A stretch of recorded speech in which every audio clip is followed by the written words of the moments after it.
Capítulo 4. La nueva física, con los pies bien plantados en el vacío. En la década de los 60, cuando era un ambicioso estudiante de biología, sabía que para tener una oportunidad de entrar en una prestigiosa facultad necesitaba hacer un curso de física. Mi facultad ofrecía un curso básico de introducción, algo como física básica, que explicaba los temas fundamentales, la gravedad, el electromagnetismo, la acústica, las poleas y los planos inclinados, de forma que los estudiantes de otras ramas pudieran entenderlos. También había otra asignatura llamada física cuántica, pero la mayor parte de mis compañeros la evitaba como si fuese una plaga. La física cuántica estaba envuelta en el misterio. Los aspirantes a biólogos estábamos convencidos de que era una ciencia muy extraña. Creíamos que solo los estudiantes de física, los masoquistas y los chiflados se arriesgarían a perder 5 créditos en una asignatura que tenía por premisa: ahora lo ves, ahora no lo ves. En aquellos días, la única razón por la que habría cursado la asignatura de física cuántica era por el extraordinario caché que daba en las fiestas. En los días de San Isidro hubiera sido tres chic decir: oye, nena, yo curso física cuántica, ¿qué haces tú? Sin embargo, puede que ni siquiera eso sea cierto. Nunca había ningún físico cuántico en las fiestas, de hecho, tampoco en ningún otro sitio. No creo que salieran mucho.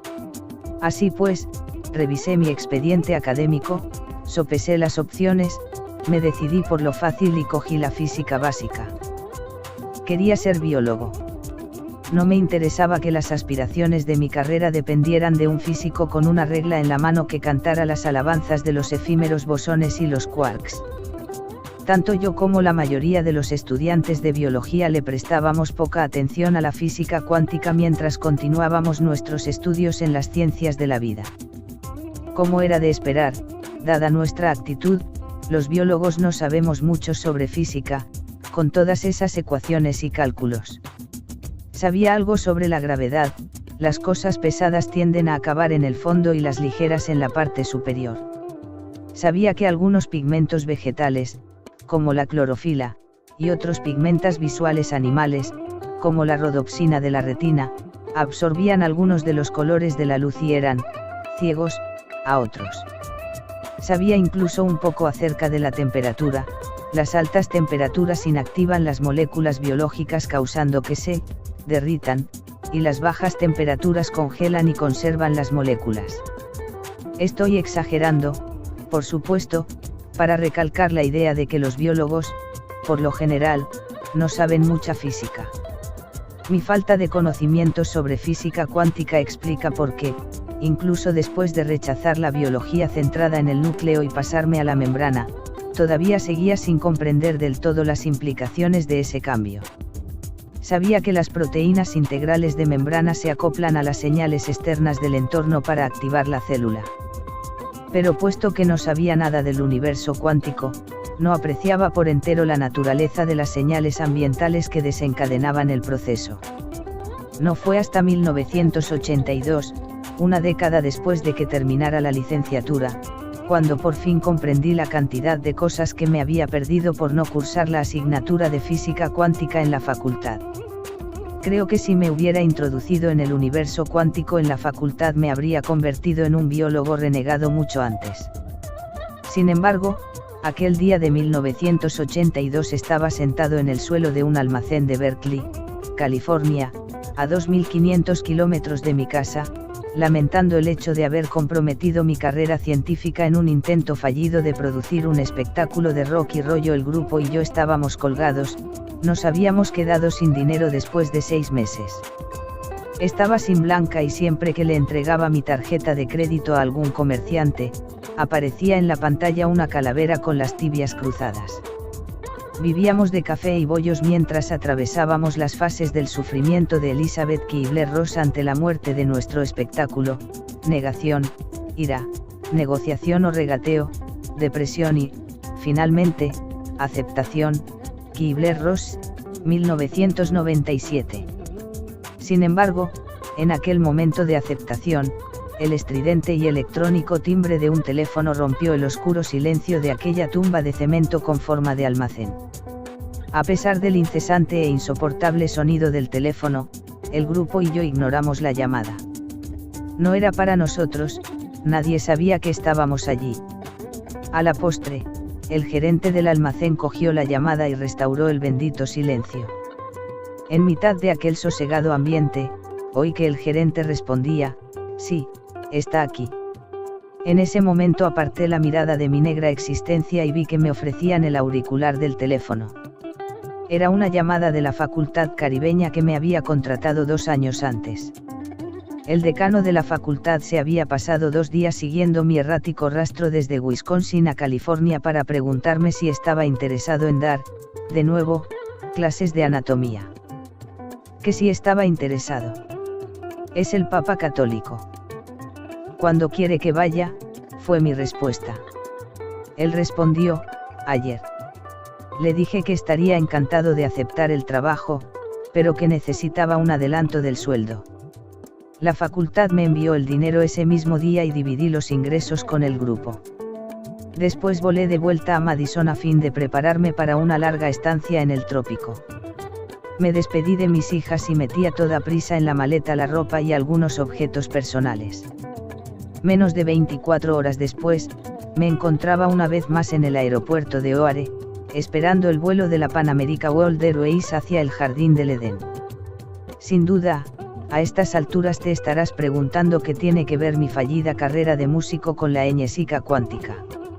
Bienvenido a mi heterodoxo estilo de narración. Para aquellos de pensamiento lineal, voy a aclarar que hemos vuelto oficialmente a la física cuántica, a través de la cual aprendí que los científicos jamás llegarán a comprender los misterios del universo utilizando solo el pensamiento lineal. Escuchar la voz interior mientras esperaba la salida del vuelo, de pronto me di cuenta de que no tenía nada para leer durante las 5 horas que estaría atrapado en el asiento del avión. Momentos antes de que se cerraran las puertas, abandoné la fila y corrí hacia la librería del vestíbulo.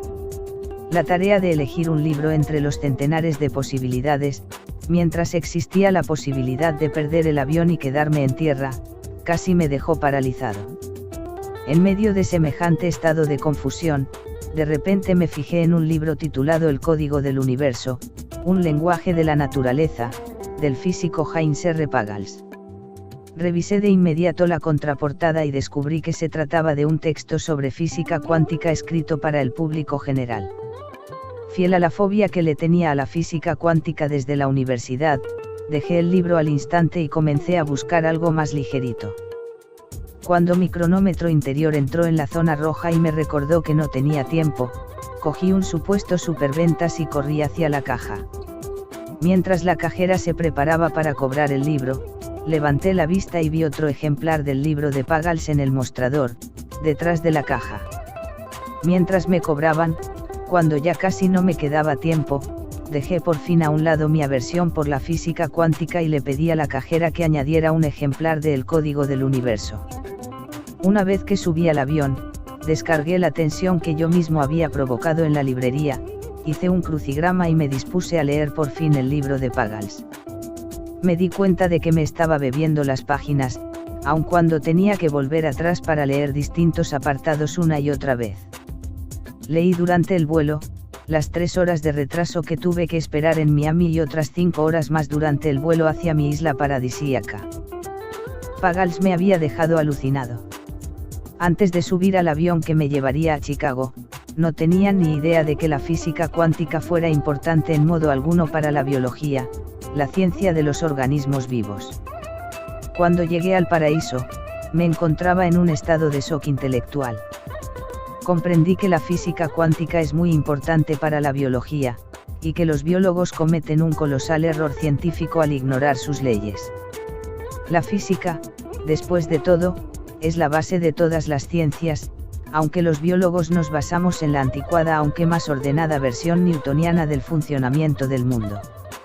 Nos apegamos al mundo físico de Newton e ignoramos el mundo cuántico invisible de Einstein, en el que la materia en realidad está compuesta por energía y en el que no existen los términos absolutos. Desde el punto de vista atómico, la materia ni siquiera existe con exactitud, tan solo tiene una tendencia a existir. Todas mis certezas con respecto a la biología y a la física se habían hecho añicos. Al volver la vista atrás, me percato de que debería haberme resultado obvio, al igual que a los demás biólogos, que la física newtoniana, por elegante y reconfortante que pueda parecerles a los científicos hiperracionalistas, no puede ofrecer toda la verdad sobre el cuerpo humano, y mucho menos sobre el universo.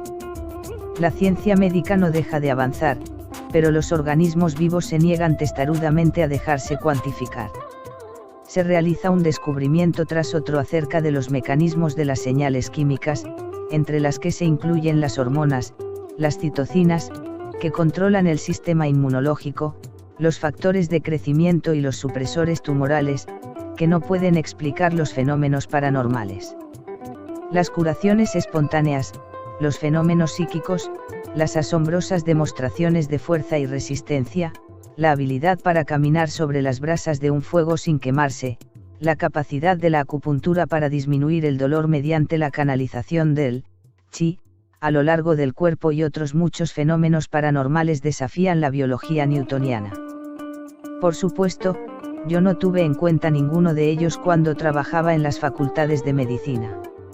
A mis colegas y a mí nos habían enseñado a desdeñar las curaciones atribuidas a la acupuntura, a la quiropráctica, a la terapia de masajes, a las oraciones, etc.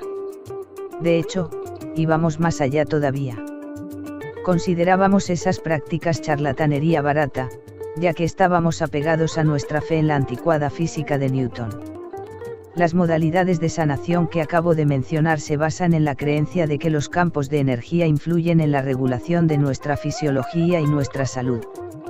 La ilusión de la materia. Una vez que descubrí por fin la física cuántica, comprendí que al rechazar con tanta diplomacia esas prácticas basadas en la energía éramos tan necios como el presidente del Departamento de Física de la Universidad de Harvard, quien, como se describe en el libro La danza de los maestros de Bully, la nueva física, sin matemáticas ni tecnicismos, para amantes de la filosofía oriental de Gary Zukav, les advirtió a los alumnos en 1893 que no se necesitaban más licenciados en física. Zukav, 2006. Alardeaba que la ciencia había establecido que el universo es una máquina material, constituida por átomos físicos e individuales que siguen exactamente la mecánica de las leyes newtonianas. El único trabajo que les restaba a los físicos era depurar sus magnitudes. 3 años más tarde, la idea del átomo como la partícula más pequeña del universo fue descartada ante el descubrimiento de que el propio átomo está compuesto por elementos subatómicos más pequeños aún. Más demoledor aún que el descubrimiento de esas partículas subatómicas fue la revelación de que los átomos emitían distintas energías extrañas, como los rayos X y la radiactividad.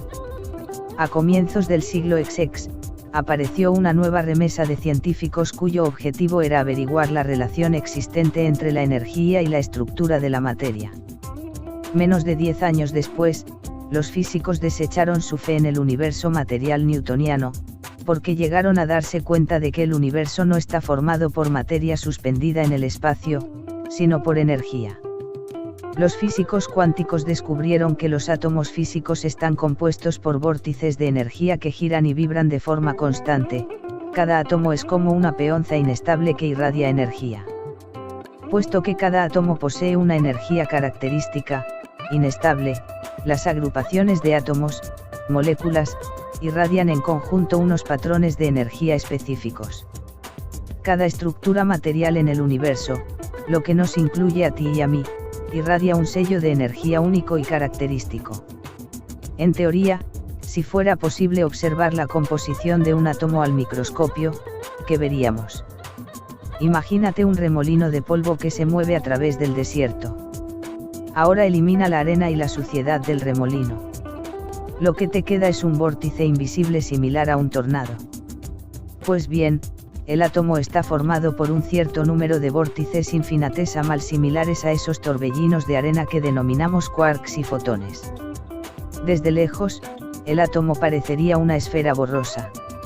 A medida que se fuera enfocando y acercando la lente, el átomo se haría menos claro y definido. Si nos acercáramos a su superficie, el átomo desaparecería. No verías nada. De hecho, si enfocaras la estructura al completo del átomo, lo único que verías sería un vacío físico. El átomo no tiene estructura física. El emperador no tiene ropa. ¿Recuerdas los modelos atómicos que te enseñaron en el colegio, esos que tenían bolitas y órbitas alrededor como el sistema solar? Pues bien, coloquemos esa imagen junto a la estructura física del átomo que descubrieron los físicos cuánticos. No ha sido un error de impresión, los átomos están formados por energía invisible, no por materia tangible. Así pues, en nuestro mundo, la sustancia material, la materia, aparece de la nada. Algo bastante extraño, si te paras a pensando. Ahí estás tú, sosteniendo este libro físico en tus manos.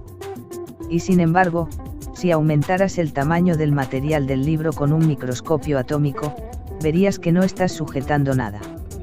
Al parecer, los estudiantes de biología teníamos razón en una cosa: el universo cuántico es una locura. Echemos un vistazo más de cerca a esa característica del ahora lo ves, ahora no lo ves, de la física cuántica. La materia puede definirse de forma simultánea como un sólido, una partícula, y como un campo de fuerza inmaterial, una onda. Cuando los científicos estudian las propiedades enyésicas del átomo, como la masa y el peso, el átomo tiene la apariencia y el comportamiento de la materia enyésica. Sin embargo, cuando esos mismos átomos se describen en términos de potenciales de voltaje y longitudes de onda, muestran las cualidades y propiedades de la energía, de las ondas. Ackermiller, et al., 2003, Chapman, et al., 1995, Poole, 1995. El hecho de que la energía y la materia sean una misma y única cosa es precisamente lo que Einstein reconoció al expresar su fórmula E igual a mc2. Aunque simple, esta ecuación dice que la energía es igual a la materia, m de masa, multiplicada por la velocidad de la luz, c, al cuadrado. Einstein reveló que no vivimos en un universo con cuerpos físicos independientes separados por espacio muerto. El universo es un único e indivisible agujero dinámico en el que la energía y la materia están tan estrechamente relacionadas que resulta imposible considerarlas elementos independientes. No son efectos secundarios. Son efectos. Saber que son unos mecanismos tan distintos los que controlan la estructura y el funcionamiento de la materia debería haber ofrecido a la biomedicina nuevas perspectivas de lo que son la salud y la enfermedad. Sin embargo, aun después de los descubrimientos de la enyésica cuántica, a los estudiantes de medicina y de biología se les sigue enseñando a ver el cuerpo como una máquina física que opera según los principios de Newton. En su empeño por descubrir cómo se controlan los mecanismos corporales, los investigadores han concentrado su atención en un vasto número de señales físicas, que se clasifican en familias de sustancias químicas diferenciadas, entre las que se incluyen las que he citado anteriormente, las citocinas, los factores de crecimiento, los supresores tumorales, los transmisores y los iones. No obstante, debido a los prejuicios materialistas newtonianos, los investigadores convencionales han ignorado por completo el papel que juega la energía en la salud y en la enfermedad. Además, los biólogos convencionales son reduccionistas que creen que los mecanismos físicos corporales pueden comprenderse aislando células y estudiando sus componentes químicos esenciales. Creen que las reacciones bioquímicas responsables de la vida se generan al estilo de las cadenas de montaje de Henry Ford. Una sustancia química desencadena una reacción que va seguida de otra activada por un químico diferente, etc. El flujo lineal de información que va desde A a B y luego a C, a D ya está ilustrado en la página siguiente. El modelo reduccionista sugiere que si hay un problema en el sistema, algo tan evidente como una enfermedad o una disfunción, el origen del problema puede atribuirse a una alteración en alguno de los pasos de la cadena de montaje química. Con el simple hecho de proporcionar a la célula un sustituto para el elemento defectuoso, con la prescripción de un fármaco, por ejemplo, en teoría el elemento defectuoso puede ser reparado. Esta asunción es la que anima a los investigadores de la industria farmacéutica a buscar píldoras mágicas y genes de diseño. No obstante, la perspectiva cuántica revela que el universo es una integración de campos de energía interdependientes que están inmersos en una complicada red de interacciones. Los científicos biomédicos están muy confundidos, ya que no reconocen la enorme complejidad de la comunicación existente entre las partes físicas y los campos de energía que conforman el todo. La visión reduccionista del flujo lineal de información es una característica del universo newtoniano. Por el contrario, el flujo de información en el universo cuántico es holístico. Los constituyentes celulares están intrincados en una red de informaciones de muy diversa índole. Observa la ilustración de la página siguiente. Una disfunción biológica puede ser la consecuencia de un error en la comunicación producido en cualquiera de las rutas que constituyen el flujo de información. Para restaurar el equilibrio químico de este complejo sistema interactivo hace falta mucho más que limitarse a ajustar una de las rutas de información con un fármaco. Si se cambia la concentración de C, por ejemplo, no solo se altera la acción de O. En las rutas holísticas, las variaciones en la concentración de C alteran profundamente el comportamiento y la función de A, de B, de E y también de O. Una vez que comprendí la naturaleza de las complejas interacciones existentes entre la materia y la energía, supe que la visión reduccionista y lineal, ABCOE, no puede llegar a darnos siquiera una idea aproximada de la enfermedad. La física cuántica sugiere la presencia de dichas rutas de información interconectadas y recientes investigaciones que estudian las interacciones proteína-proteína en la célula han demostrado su existencia. Lee, et al., 2004, Hyot, et al., 2003, Janssen, et al., 2003. La ilustración de la página 140 muestra las interacciones existentes entre algunas de las proteínas de una célula de la mosca de la fruta. Las líneas de conexión representan las interacciones proteína-proteína. Como es evidente, las disfunciones biológicas pueden ser el resultado de un error de comunicación en cualquiera de las rutas de ese complicado sistema. Si se cambian los parámetros de una proteína en un punto dado dentro de ese complejo de rutas, se alterarán de forma inevitable los parámetros de otras proteínas en innumerables puntos de la red. Además, echa un vistazo a los 7 círculos de la ilustración siguiente, en la que las proteínas están agrupadas según su función biológica. Fíjate en que las proteínas dentro de un grupo funcional, por ejemplo el que está implicado en la diferenciación sexual, el de la flecha, también influyen en proteínas con una función completamente diferente, como las encargadas de la síntesis de ARN, por ejemplo, la ARN helicasa. Los científicos newtonianos no aprecian en toda su extensión el vasto sistema de comunicación existente entre las redes de información biológica celulares.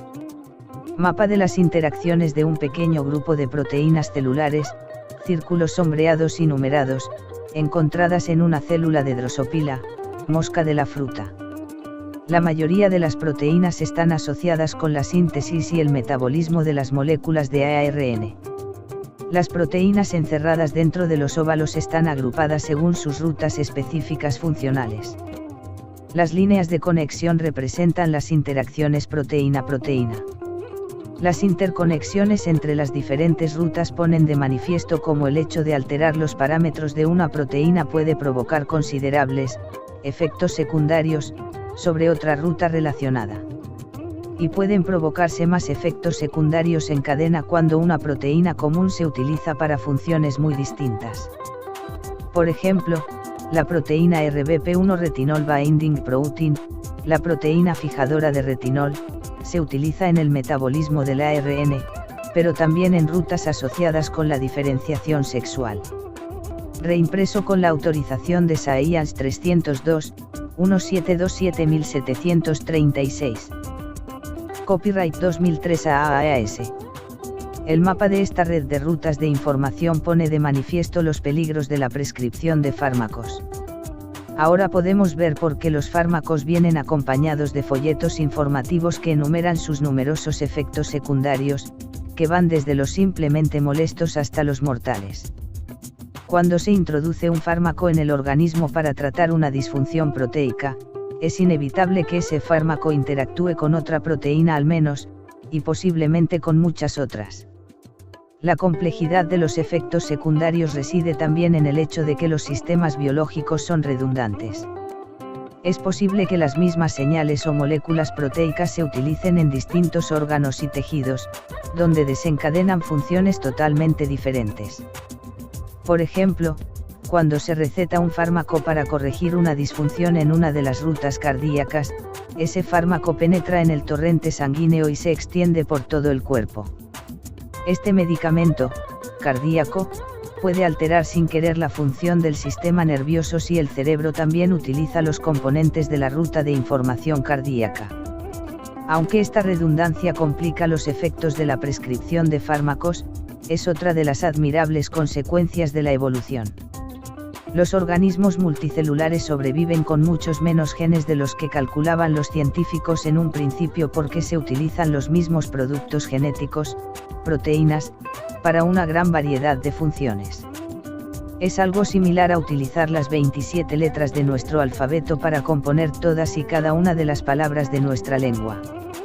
Mientras investigaba las células de los vasos sanguíneos, comprobé de primera mano los límites impuestos por las rutas redundantes de información. En el cuerpo, la histamina es una importante señal química que desencadena una respuesta de estrés en la célula. Cuando la histamina está presente en la sangre que nutre los brazos y las piernas, la señal de estrés provoca que se abran grandes poros en las paredes de los vasos sanguíneos. La apertura de estos agujeros en las paredes de los vasos sanguíneos es el primer paso para desencadenar una reacción inflamatoria local. No obstante, si se añade histamina en los vasos sanguíneos del cerebro, la misma señal histaminérgica incrementa el aporte nutritivo sanguíneo de las neuronas, lo que potencia su desarrollo y su especialización. En momentos de estrés, el incremento del aporte sanguíneo ocasionado por la histamina permite que el cerebro pueda enfrentarse mejor a una emergencia inminente. Este es un buen ejemplo de cómo una misma señal puede ocasionar dos efectos diametralmente opuestos según el lugar donde sea liberada. Lipton, et al., 1991. Una de las características más ingeniosas del sofisticado sistema de señales de nuestro cuerpo es su especificidad. Si te haces un arañazo con una rama de hiedra venenosa, la molesta picazón que notas es consecuencia de la liberación de histamina, la molécula que activa la respuesta inflamatoria ante la presencia en sangre del alérgeno de la hiedra. Puesto que no hay necesidad de que la picazón se extienda por todo el cuerpo, la histamina solo se libera en el lugar del arañazo. De forma similar, cuando una persona se enfrenta a una situación de estrés, la liberación de histamina en el cerebro incrementa el aporte sanguíneo en el tejido nervioso, lo que potencia el procesamiento neuronal necesario para la supervivencia. La liberación de histamina en el cerebro para enfrentarse a situaciones de tensión está restringida y no desencadena el inicio de la respuesta inflamatoria en otras partes del cuerpo. Al igual que la Guardia Nacional estadounidense, la histamina se despliega solo allí donde se necesita y únicamente durante el tiempo necesario. Sin embargo, la mayoría de los fármacos industriales no poseen semejante especificidad. Cuando se toma un antihistamínico para combatir la picazón de un prurito alérgico, el fármaco ingerido se distribuye por todo el organismo y afecta a todos los receptores de histamina, estén donde estén. Sí, los antihistamínicos frenarán la respuesta inflamatoria de los vasos sanguíneos, reduciendo de forma drástica los síntomas de la alergia. No obstante, cuando penetren en el cerebro, alterarán también la circulación neuronal y, por tanto, la función nerviosa. Esa es la razón de que la gente que toma antihistamínicos sin receta médica experimente cierto alivio y también un efecto secundario de somnolencia. Un ejemplo reciente de las trágicas reacciones adversas a la terapia farmacéutica son los demoledores y potencialmente letales efectos secundarios asociados a la terapia hormonal sustitutiva, THS. Se conocen muy bien los efectos de los estrógenos sobre el aparato reproductor femenino. Sin embargo, estudios recientes sobre la distribución de receptores estrogénicos en el cuerpo han revelado que tanto los receptores como sus moléculas complementarias estrogénicas juegan un papel muy importante en el funcionamiento básico de los vasos sanguíneos del corazón y del cerebro. Los médicos han recetado estrógenos de forma rutinaria para aliviar los síntomas asociados al cese del funcionamiento del sistema reproductor femenino. No obstante, la terapia farmacéutica con estrógenos no concentra los efectos del fármaco en los tejidos deseados. El medicamento también se une a los receptores estrogénicos cardíacos, vasculares y nerviosos, alterando su función. Según se ha demostrado, la terapia de sustitución con hormonas sintéticas puede producir preocupantes efectos secundarios que tienen como consecuencia enfermedades cardiovasculares y disfunciones neuronales como la apoplejía. Shoemaker, et al., 2003, Basser-Giles-Moller, et al., 2003, Anderson, et al., 2003, Cawley, et al., 2003. Los efectos adversos de los fármacos, como los que contribuyen a la controversia de la terapia hormonal sustitutiva, son la razón fundamental de que la iatrogenia, las enfermedades resultantes de los tratamientos médicos, sea una de las principales causas de muerte. De acuerdo con las conservadoras estimaciones publicadas en Journal of the American Medical Association, las enfermedades iatrogénicas son la tercera causa de muerte en Estados Unidos.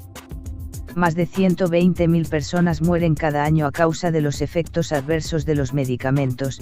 Starfield, 2000.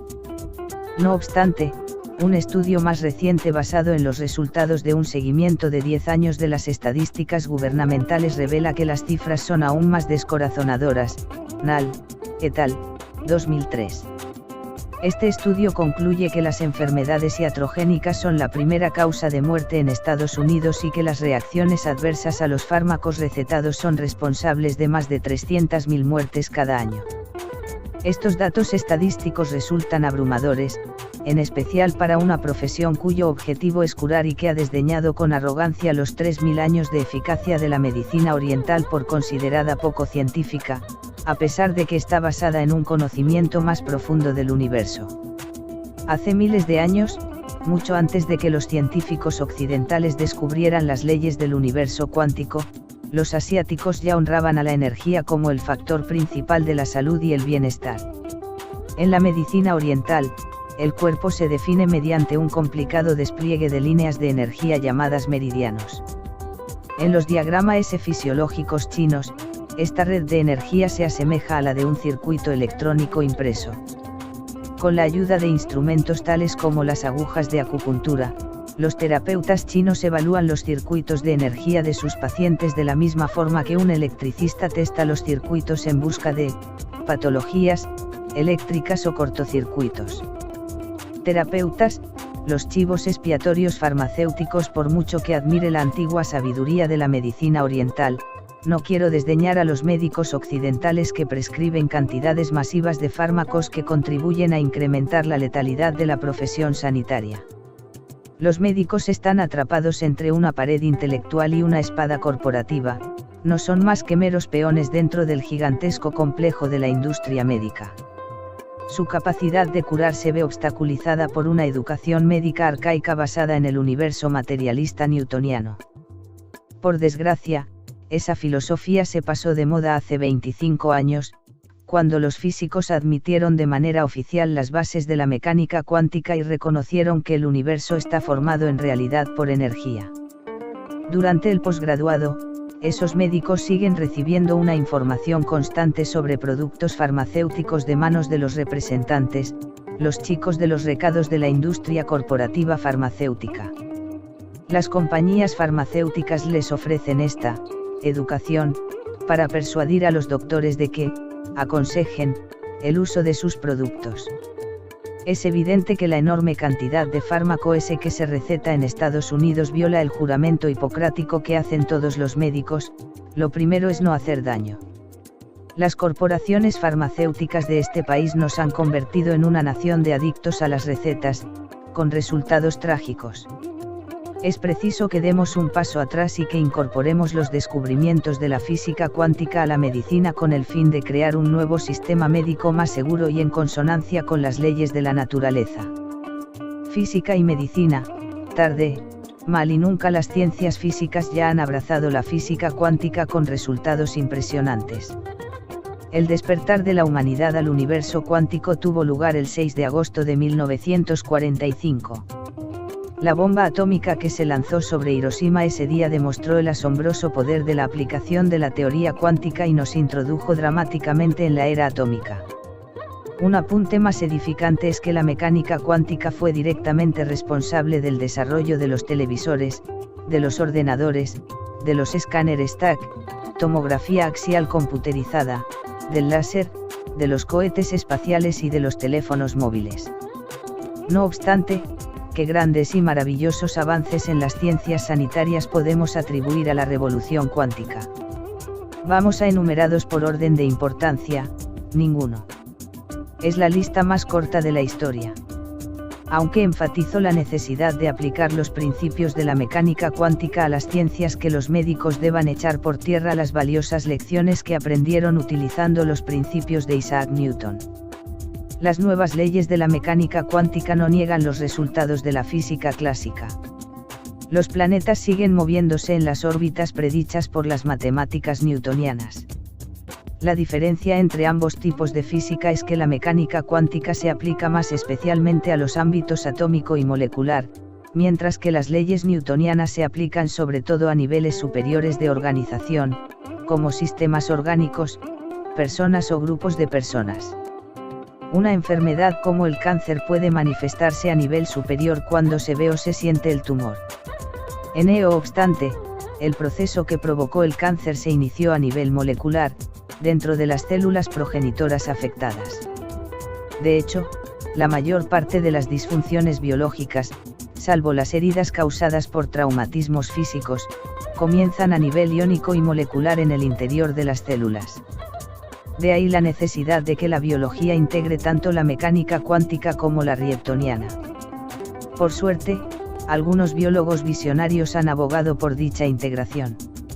Hace más de 40 años, el afamado fisiólogo ganador del Premio Nobel, Albert Szent-Györgyi, publicó la obra titulada Introduction to a Submolecular Biology. Con este libro hizo un noble intento por informar a la comunidad científica biosanitaria sobre la importancia de la mecánica cuántica en los sistemas biológicos. Por desgracia, sus convencionales colegas, quienes consideraban que aquel libro no contenía otra cosa que los desvaríos seniles del que una vez fuera un hombre brillante, se limitaron a lamentar la pérdida de su antiguo colega. La mayoría de los biólogos aún no ha reconocido la importancia del libro de Szent-Györgyi, pero las investigaciones sugieren que tarde o temprano tendrán que hacerlo, ya que el peso de las evidencias científicas está derrocando el viejo paradigma materialista. ¿Recuerdas los movimientos de las moléculas proteicas que son la esencia de la vida? Los científicos han tratado de predecir dichos movimientos utilizando los principios de la física newtoniana, pero no lo han logrado. Apuesto a que a estas alturas ya sabes por qué. En el año 2000, un artículo de V. Popristic y L. Goodman publicado en la revista Nature revelaba que eran las leyes de la física cuántica, y no las de la newtoniana, las que controlaban los movimientos moleculares que posibilitan la vida. Popristic y Goodman 2001. Al revisar este revolucionario estudio de Nature, el biofísico F. Beinold concluye 6. Cuando serán los libros de texto de química una ayuda en lugar de un estorbo para esta enriquecedora visión de la mecánica cuántica sobre los movimientos moleculares proteicos. Y dijo más aún, ¿cuáles son las fuerzas que controlan el giro y el plegamiento de las moléculas que adoptan formas complejas? No busques las respuestas en tu libro de química orgánica. Beinold, 2001. No obstante, la química orgánica es la que proporciona las bases mecánicas de las ciencias médicas, y como señala Beinold, esa rama de la ciencia está tan obsoleta que en sus libros de texto aún no se menciona la física cuántica. Los investigadores médicos tradicionales todavía no han comprendido los mecanismos moleculares que posibilitan la vida. Existen centenares y centenares de estudios científicos publicados en los últimos 50 años que dan pruebas consistentes de que las fuerzas invisibles del espectro electromagnético afectan profundamente a todas y cada una de las facetas de la regulación biológica. Entre estas energías se encuentran las microondas, las ondas de radio, el espectro de luz visible, las ondas de muy baja frecuencia, las ondas acústicas e incluso una nueva forma de energía conocida como energía escalar. Existen determinadas frecuencias y distintos patrones de radiación electromagnética que regulan la síntesis de ADN, ARN y proteínas, alteran la forma y la función de las proteínas y controlan la regulación génica, la división celular, la diferenciación celular, la morfogénesis, el proceso mediante el cual las células se unen para formar los órganos y tejidos, la secreción hormonal y el desarrollo y funcionamiento del sistema nervioso. Cada una de estas actividades celulares es una función crucial que contribuye al desarrollo de la vida. A pesar de que estos estudios han sido publicados por algunas de las más prestigiosas revistas biomédicas, sus revolucionarios descubrimientos aún no se han incorporado al plan de estudios de las facultades médicas. Libov, 2004, Goodman y Blank, 2002, Sivit, 2000, Hin, et al., 2000, Blackman, et al., 1993, Rosen, 1992, Blank, 1992, TSBNG, 1989, Jean Patton, et al., 1988. Un importante estudio de hace 30 años llevado a cabo por CWFMC Clare, un biofísico de la Universidad de Oxford, calculaba y comparaba la eficacia de la información transferida mediante señales de energía y señales químicas en los sistemas biológicos. Su investigación, la resonancia en bioenergética, publicado en Annals of the New York Academy of Science, revelaba que los mecanismos de las señales energéticas tales como las frecuencias electromagnéticas son 100 veces más eficaces a la hora de transmitir la información del entorno que las señales físicas como las hormonas, los neurotransmisores, los factores de crecimiento, etc. MC Clare, 1974. No es de extrañar que las señales energéticas sean más efectivas. En las moléculas físicas, la información que puede transmitirse está directamente relacionada con la energía disponible en la molécula. No obstante, el acoplamiento químico que utilizan para transferir la información está acompañado por una pérdida masiva de energía, debida al calor que se produce al generar y al romper los enlaces químicos.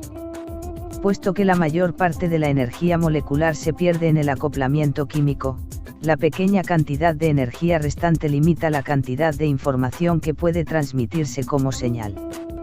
Sabemos que los organismos vivos deben recibir e interpretar señales ambientales para permanecer con vida. De hecho, la supervivencia está directamente relacionada con la velocidad y la eficacia de la transferencia de las señales. La velocidad de las señales electromagnéticas es de unos 300.000 km por segundo, mientras que la velocidad de difusión de una sustancia química se reduce a bastante menos de 1 centímetro por segundo. Las señales energéticas son 100 veces más eficaces e infinitamente más rápidas que las señales químicas. ¿Qué tipo de señal preferirán los 50 billones de células que forman tu cuerpo? Haz cálculos. Comprar el fármaco. Creo que la razón principal de que la investigación energética haya sido casi ignorada es el dinero. La industria farmacéutica invierte el dinero destinado a investigación en la búsqueda de píldoras químicas mágicas porque las pastillas significan dinero. Si la energía sanadora pudiera venderse en forma de pastillas, los fabricantes farmacéuticos se mostrarían interesados de inmediato. En lugar de eso, identifican divergencias fisiológicas o de comportamientos que se apartan de alguna norma hipotética como alteraciones o enfermedades en sí mismas y luego se encargan de informar al público general de los peligros de esas amenazadoras enfermedades. Está claro que la sintomatología simplificada que se utiliza al definir los trastornos corrientes en los anuncios publicitarios de las compañías farmacéuticas consigue convencer a los espectadores de que sufren esa enfermedad en particular. ¿Estás preocupado? La preocupación es un síntoma primario de una enfermedad conocida como trastorno de ansiedad. Deja de preocuparte. Dile a tu médico que quieres Adictazac, el nuevo fármaco de moda. Entre tanto, los medios de comunicación evitan el tema de las muertes causadas por los medicamentos y dirigen nuestra atención hacia las drogas ilegales. Nos advierten que utilizar drogas para escapar de los problemas de la vida no es una buena forma de resolverlos. Qué curioso. Yo iba a decir exactamente lo mismo para expresar mi preocupación por el abuso de drogas legales. ¿Son peligrosas? Pregúntaselo a la gente que murió el año pasado. Utilizar las drogas recetadas para acallar los síntomas corporales nos permite desentendernos de cualquier relación que pudiéramos tener con el desencadenamiento de dichos síntomas. El uso excesivo de medicamentos nos proporciona un medio para deshacernos de la responsabilidad. La adicción a los fármacos me recuerda al trabajo en un taller de reparaciones que realicé mientras estudiaba en el instituto. Un viernes, a las 4:30 de la tarde, una encolerizada mujer entró en el taller. Las luces de emergencia del panel del salpicadero no dejaban de parpadear, aunque ya le habían arreglado ese problema unas cuantas veces. ¿Quién quiere encargarse de un problema tan rebelde y enfrentarse a una clienta enfadada un viernes a las 4:30 de la tarde? Todo el mundo se quedó en silencio, salvo un mecánico que dijo, yo me encargaré de ello. Llevó el coche hasta el garaje, se metió bajo el salpicadero, quitó la bombilla de la señal y la arrojó a la basura. A continuación, abrió una lata de refresco y se encendió un cigarrillo. Después de un rato durante el cual la clienta creía que le estaban arreglando el coche, el mecánico regresó y le dijo a la mujer que su automóvil ya estaba listo. Entusiasmada al ver que la luz de aviso había dejado de parpadear, se fue feliz y contenta. Aunque la causa del problema no se había arreglado, el síntoma había desaparecido. De forma similar, los fármacos suprimen los síntomas corporales, pero la gran mayoría no hace nada por solucionar la causa del problema. Un momento, los tiempos han cambiado, podrías decirme. Ahora conocemos mucho mejor los peligros de los medicamentos y estamos más abiertos a las terapias alternativas. Es cierto que puesto que la mitad de los norteamericanos acude a la consulta de los terapeutas alternativos, los médicos tradicionales ya no pueden seguir metiendo la cabeza en un agujero y esperar que las demás medicinas desaparezcan. Las compañías aseguradoras han comenzado incluso a pagar ciertas prácticas que no hace mucho consideraban mera charlatanería y muchos hospitales universitarios importantes cuentan entre su personal con un limitado número de esos terapeutas. Mamografía. La ilustración no es una fotografía de un seno, sino una imagen electrónica obtenida a partir de la exploración de la irradiación de energía característica de las células y los tejidos del órgano. Las diferencias en los espectros energéticos les permiten a los radiólogos distinguir entre los tejidos enfermos, el punto negro del centro, y los sanos. Sin embargo, aún hoy en día hay muy pocos estudios científicos que se dediquen a evaluar la eficacia de las medicinas alternativas. El Instituto Nacional de la Salud creó una rama de medicinas alternativas, gracias a la presión del público general. Pero eso no es más que una muestra simbólica para acallar a los activistas y consumidores que se gastan un montón de dinero en medicinas alternativas. No hay fondos para investigaciones serias que estudien la medicina basada en la energía. Lo peor es que sin el apoyo de las investigaciones, las modalidades médicas basadas en la energía son etiquetadas oficialmente como poco científicas. Buenas vibraciones, malas vibraciones y el lenguaje de la energía. Aunque la medicina tradicional todavía no ha descubierto el papel que juega la energía como medio de información en los sistemas biológicos, sí que ha admitido, por irónico que parezca, las técnicas exploratorias no invasivas que interpretan ese tipo de campos de energía. Los físicos cuánticos han fabricado aparatos capaces de analizar las frecuencias emitidas por ciertas sustancias químicas. Estos sistemas de exploración les permiten a los científicos identificar la composición molecular de distintos objetos y materiales. Los físicos han adaptado esos aparatos para leer el espectro de radiación de energía emitido por los tejidos y órganos del cuerpo humano. Puesto que los campos de energía se trasladan sin problemas a lo largo y ancho del cuerpo físico, estos modernos aparatos, entre los que se encuentra el escáner TAC, el MRI y la tomografía por emisión de positrones, TEP, pueden detectar enfermedades mediante métodos no invasivos. Los terapeutas son capaces de diagnosticar problemas internos mediante la diferenciación del espectro de energía característico del tejido sano y del tejido enfermo en las imágenes exploratorias. El escáner revela la presencia de un cáncer de mama. El tejido enfermo emite una irradiación de energía característica que se diferencia muy bien de la energía emitida por las células sanas que lo rodean. Las radiaciones energéticas que atraviesan nuestro cuerpo viajan en el espacio en forma de ondas invisibles parecidas a las que se producen en un estanque. Cuando lanzas una piedra a un estanque, la energía que lleva la piedra que cae, debida a la fuerza de la gravedad que actúa sobre su masa, se transmite al agua. Las ondas generadas por dicha piedra son en realidad ondas de energía que atraviesan el agua. Si se lanza más de una piedra al agua al mismo tiempo, las ondas desencadenadas, ondas de energía, de cada una de ellas pueden interferir con las de las demás, formando ondas compuestas cuando confluyen dos o más. Estas interferencias pueden ser constructivas o destructivas. Interferencia constructiva.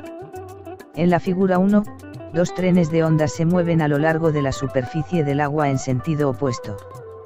Tal y como se ilustra, tanto la onda A como la onda B se acercan la una a la otra con las ondas, en fase, en este caso, ambas ondas marcan la tónica con sus amplitudes negativas.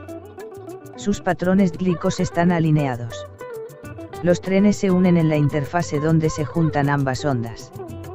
Para ilustrar la consecuencia de esta unión, las ondas se han dibujado superpuestas en la figura 2. Allí donde la amplitud de A es más 1, la amplitud de B también es más 1. Si se suman las dos, la amplitud de la onda compuesta en ese punto es de más 2.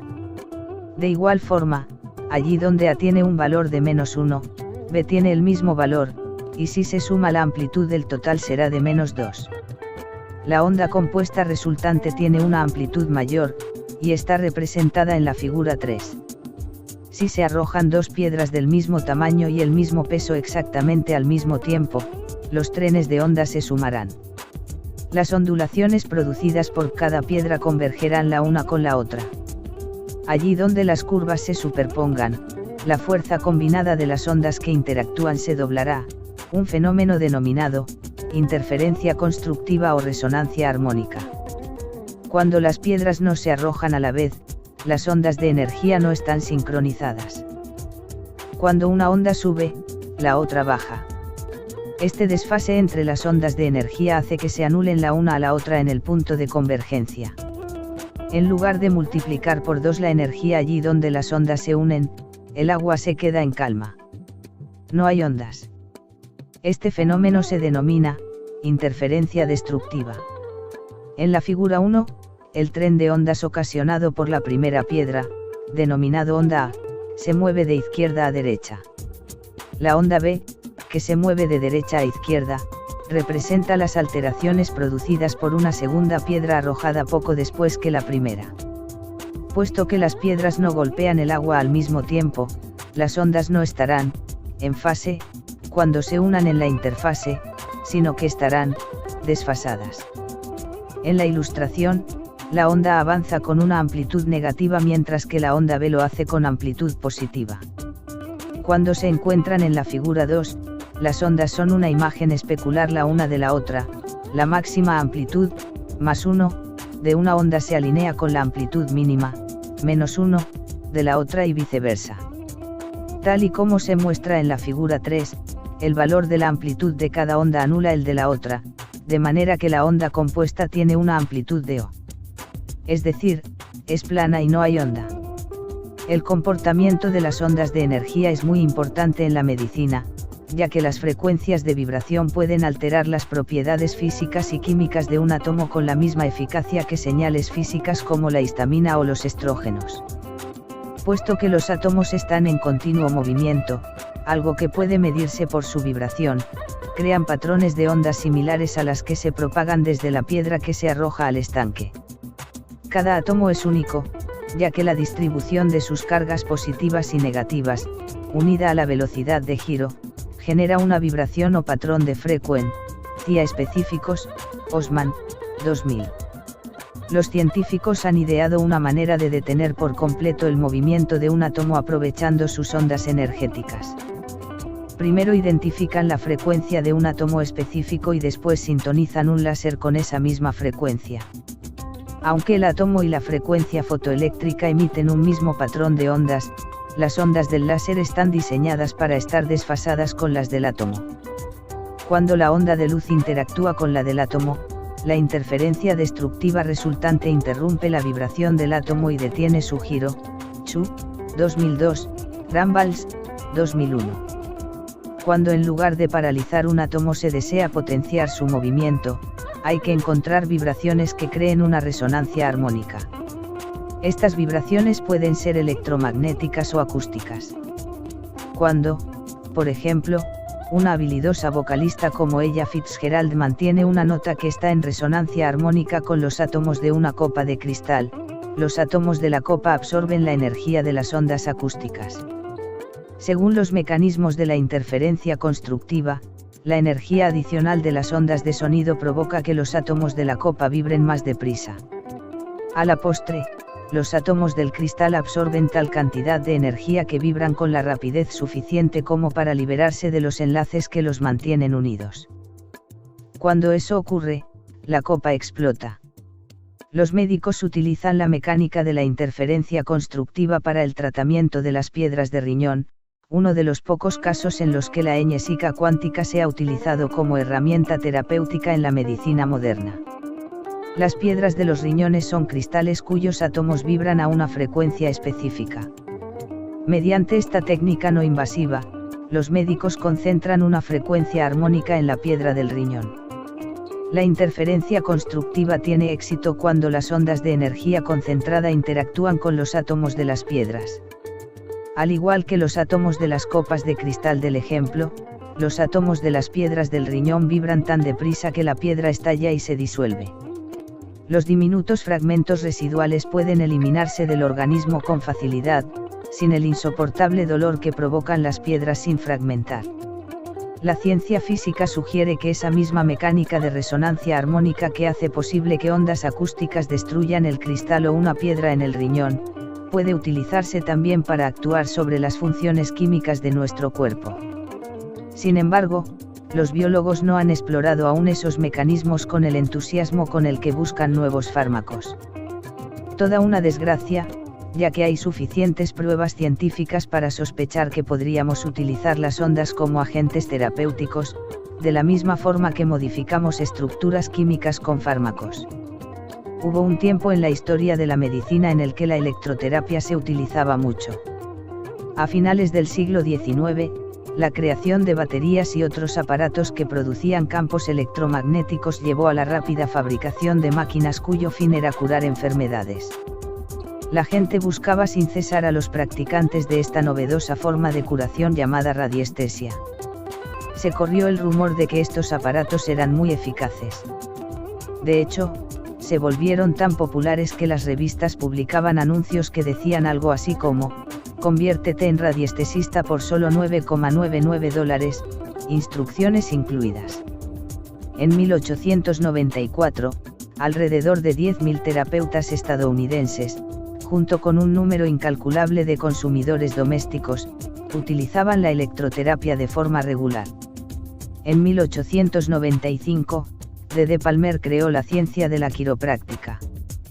Palmer se dio cuenta de que el flujo de energía que atraviesa el sistema nervioso es de crucial importancia para la salud. Se centró en la mecánica de la columna vertebral, el conducto que contiene los nervios espinales que llevan la información al cuerpo desde el cerebro. Desarrolló técnicas para evaluar y sintonizar el flujo de información mediante el ajuste de la tensión y presión de las vértebras. La profesión médica comenzó a sentirse amenazada por los quiroprácticos de Palmer, y también por los sanadores homeopáticos, los radiestesistas y otros terapeutas que no recetaban fármacos y que se estaban haciendo con gran parte de su negocio. La Fundación Carnegie publicó el informe Flexner de 1910, en el que se exigía que las prácticas médicas estuvieran basadas en ciencias acreditadas. Puesto que los físicos aún no habían descubierto el universo cuántico, la medicina basada en la energía resultaba incomprensible para la ciencia. Denunciados por la Asociación Médica Norteamericana, los quiroprácticos y otros terapeutas cuyas técnicas se basaban en la energía adquirieron mala reputación. Los radiestesistas desaparecieron por completo.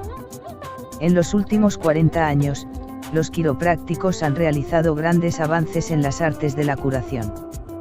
En 1990, los quiroprácticos ganaron una larga batalla legal contra el monopolio médico y la Asociación Médica Norteamericana fue juzgada culpable de un intento ilegal por destruir la profesión. Desde entonces, los quiroprácticos han extendido su ámbito de influencia y ahora incluso son aceptados en algunos hospitales. Y, a pesar del azaroso pasado de la electroterapia, los neurólogos están llevando a cabo nuevas y emocionantes investigaciones en el área de las terapias basadas en la energía vibratoria.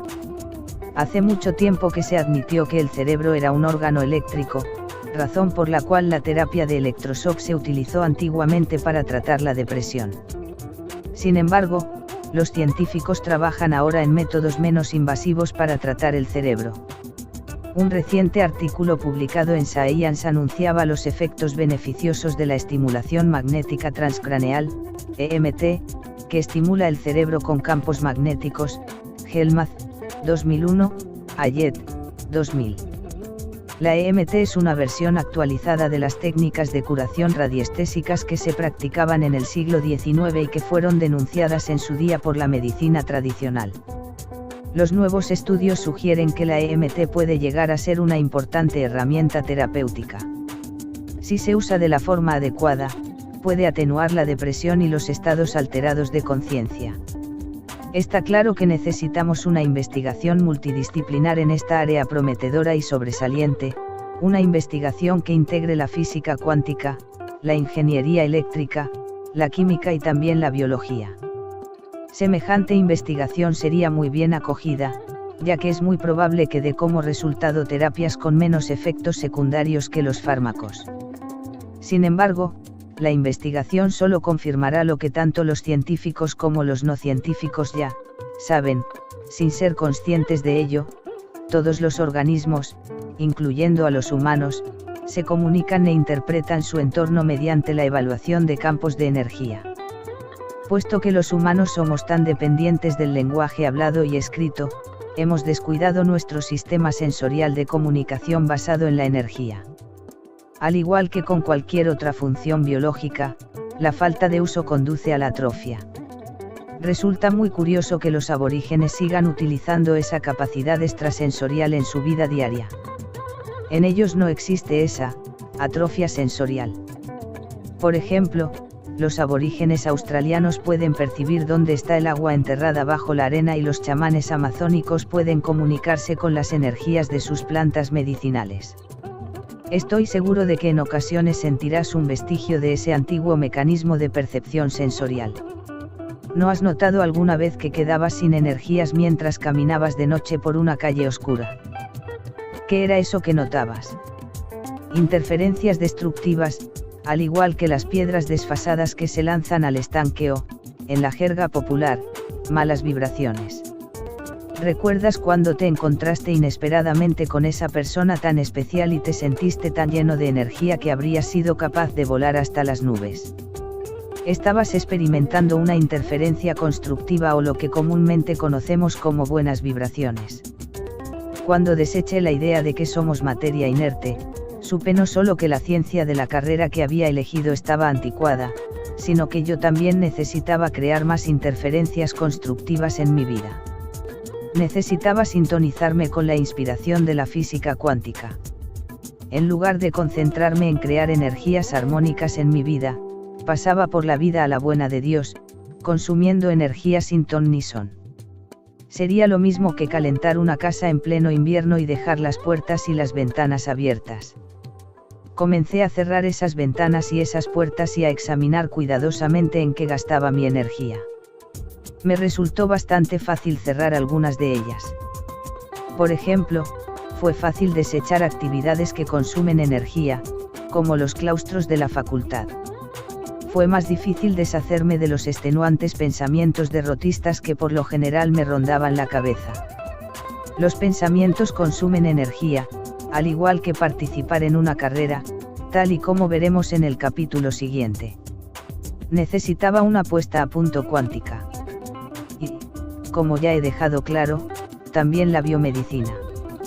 Sin embargo, tal y como he dicho con anterioridad, todavía estamos en mitad de un lento proceso de cambio en la medicina, un cambio impulsado por un número cada vez más elevado de consumidores que buscan medicinas alternativas.